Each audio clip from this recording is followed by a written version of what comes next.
नमस्कार.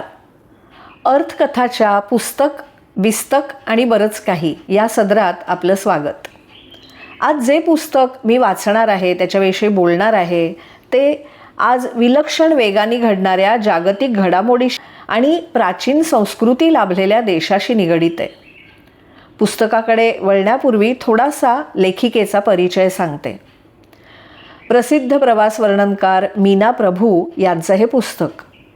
डॉक्टर मीना प्रभू मूळच्या पुण्याच्या. बीजे मेडिकल कॉलेजमधून ॲनेस्थेटिस्ट झाल्यानंतर विवाह करून त्या लंडन इथे स्थायिक झाल्या. वैद्यकीय प्रॅक्टिस करायला लागल्या. लंडनला राहत असताना त्या या शहराच्या प्रेमात पडल्या आणि त्यातूनच त्यांना दिसलेलं माझं लंडन हे पुस्तक त्यांनी प्रसिद्ध केलं. हे पुस्तक तुफान लोकप्रिय झालं. डॉक्टर मीना प्रभू यांनी विविध देशांबद्दल असलेल्या कुतूहलातून तिथली संस्कृती जाणून घेण्यासाठी जगभर प्रवास केला. हा प्रवास कधी एकटीनं केला तर कधी कुणाच्या सोबतीनं. प्रवासाला निघण्यापूर्वीच लेखिका त्या देशाची संस्कृती, राजकीय सामाजिक परिस्थिती, तिथली भाषा, तिथली माणसं यांचा संपूर्ण अभ्यास करूनच निघत असत. तिथल्या माणसांमध्ये दिलखुलास मिसळत असत. त्या देशात उद्भवलेल्या अनपेक्षित संकटांवर मात करत असताना तिथल्याच माणसांनी त्यांना किती वेळा मदत केली हे त्यांच्या पुस्तकातनं आपल्याला दिसतं. मीना प्रभू यांनी अनेक देश पाहिले, अनेक प्रवास वर्णनं लिहिली, पण लिहिताना आपली भारतीय मुळं आणि संस्कृती त्या विसरल्या नाहीत. आज ऐकूया अशाच एका पुस्तकाबद्दल. या पुस्तकाचं नाव आहे गाथा इराणी. आज हे पुस्तक वाचण्यामागचं महत्त्व तुमच्या लक्षात आलेलंच असेल. इस्रायल, अमेरिका आणि इराण हे 3 देश आज जे प्रचंड थैमान घालत आहेत ते दररोज टी व्हीवर पाहत असताना मला मीना प्रभू यांच्या या अतिशय सुंदर पुस्तकाची आठवण झाली. या युद्धाच्या पार्श्वभूमीवर इराणची मूळ संस्कृती कशी होती, तिथले लोक कसे होते, त्यांची शिल्प कशी होती, लोकसंस्कृती, त्यांची भाषा, हे सगळं मुळात आपल्याशी किती साधर्म्य राखणारं होतं हे मीना प्रभू यांची गाथा इराणी वाचताना आपल्याला समजतं. मेहदी इतिहासाचा चांगला जाणकार दिसत होता. याचा मला आनंद झाला. तो म्हणाला, तुमच्या सनातन वैदिक हिंदू धर्माच्या आणि झरतृष्टीय धर्माच्या अनेक कल्पनांमध्ये, धार्मिक विधींमध्ये आणि प्रतीकांमध्ये कमालीचं साम्य आहे हे तुम्हाला माहिती आहे का मॅडम? त्यानं प्रश्न केला. पारसी लोक भारतात अनेक शतकं राहत असल्यामुळे त्यांच्या आणि आमच्या धर्मात साम्यस्थळं असणं साहजिकच आहे, मी म्हणाले. पण मी म्हणतो ती साम्य पारसी तुमच्या देशात येण्याच्या आधीपासूनची आहेत. उदाहरणार्थ, हिंदूंमध्ये सूर्याला फार महत्त्व आहे. तो ज्ञान, विश्वरचनेतली शिस्त राखणारा आणि सत्याचं प्रतीक मानला जातो. नेमक्या याच गोष्टींचा तो धाता आहे असं झौराष्ट्रीय देखील समजतात. त्याचं पृथ्वीवरचं रूप म्हणजे अग्नी. सगळ्या धार्मिक समारंभांमध्ये झौराष्ट्रीयनांना त्याची उपस्थिती आवश्यक असते. झौराष्ट्रीय धर्माचं सार सांगणाऱ्या मूळ 17 श्लोकांना ग्रथित केलेले, या अर्थी गाथा असं संस्कृत नाव आहे मॅडम, हे तुम्हाला माहिती आहे का? गाथा हा शब्द अनेक भारतीय भाषांमध्येही प्रचलित आहे. होय तर आमच्या मराठी भाषेतल्या एका महान संताची काव्यरचना गाथा म्हणून ओळखली जाते. मला अर्थातच आपले तुकोबाराय आठवले. झौराष्ट्रीय गाथेमध्ये आणि हिंदूंच्या वेदामध्ये पुष्कळ साम्य आहे. आवेस्ता म्हणजे वेगळ्या उच्चारातला ऋग्वेद. सूर्य हा पृथ्वीवरच्या प्राणीमात्रांचा उगम आणि पृथ्वीच्या चिरंजीवित्वाचा मूलस्रोत आहे. तो आत्म्याला सुद्धा वाट दाखवतो असं झौराष्ट्रीय समजत. आम्ही सुद्धा सूर्याची प्रार्थना असलेल्या गायत्री मंत्रात विशेष सामर्थ्य आहे असं मानतो, मी म्हणाले. त्याला आम्ही वेगळं स्थानही दिलेलं आहे. तुम्ही आत्ता मंत्र हा शब्द वापरलात. विशेष सामर्थ्य असलेला शब्द म्हणजे मंत्र. हाच शब्द झौराष्ट्रीयही वापरतात. त्यांची मूळ पेहलवी भाषा आणि संस्कृत याच्यामध्ये लक्षणीय साम्य आहे. तुम्ही गायत्री मंत्र असं म्हणालात ना, मग त्याचा गायीशी काही संबंध आहे का? मला नाही तसं वाटत, मी म्हणाले. गायत्री हा एक छंद आहे, त्यात या मंत्राची रचना केली म्हणून तो गायत्री मंत्र, इतकंच, मी म्हणाले. पण गो किंवा गाय या प्राण्याला पहलवीमध्ये गौ किंवा गौश म्हणतात. संस्कृतमध्ये तिच्या दुधाला दुग्ध म्हणतात आणि पहलवीमध्ये दुग्धोबा.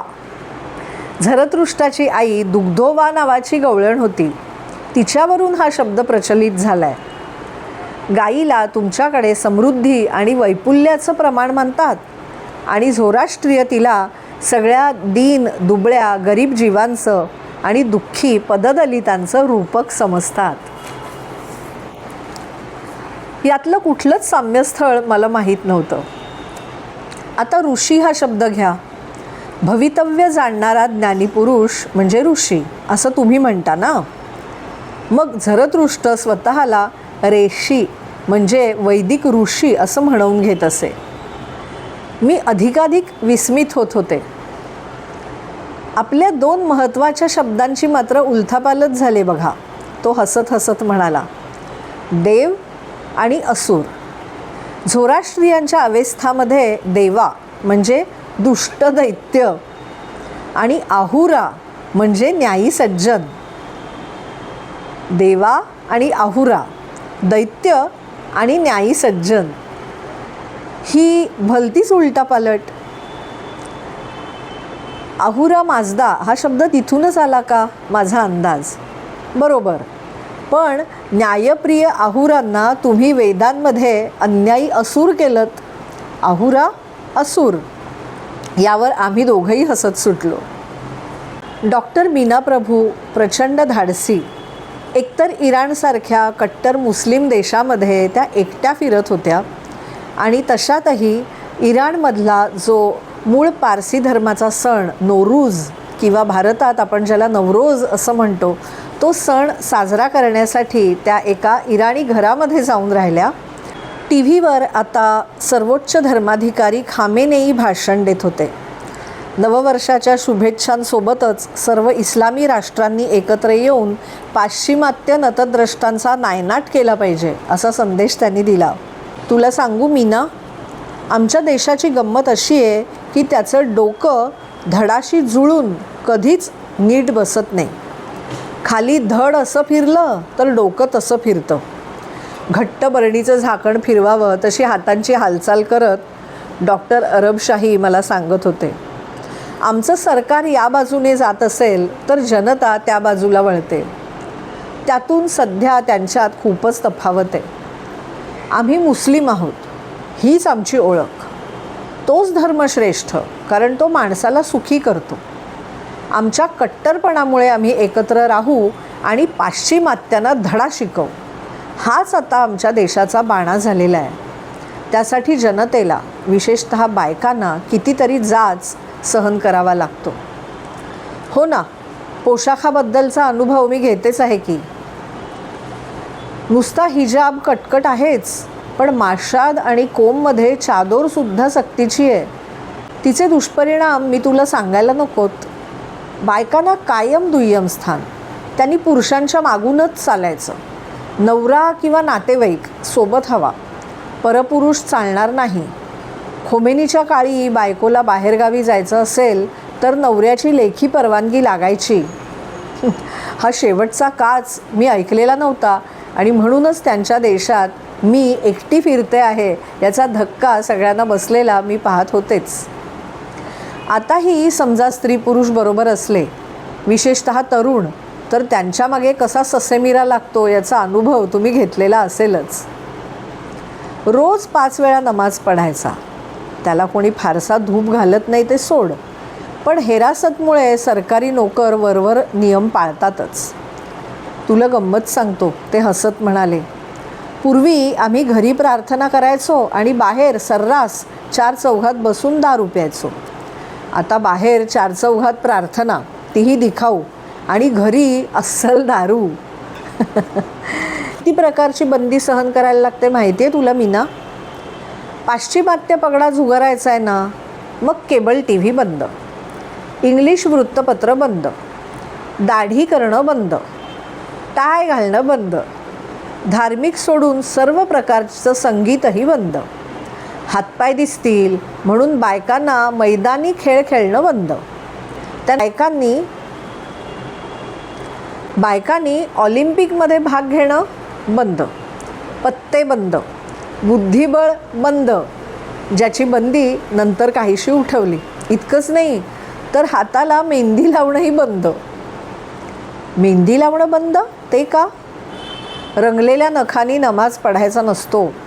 नखांची मेहंदी पुष्कळ टिकते ना, म्हणून ती हद्दपार. अहो नवल आहे, मेहंदी मुळात इकडचीच.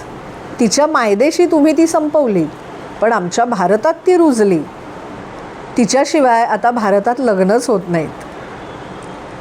तुमच्या या बंदीविरुद्ध बायका काही बोलत नाहीत?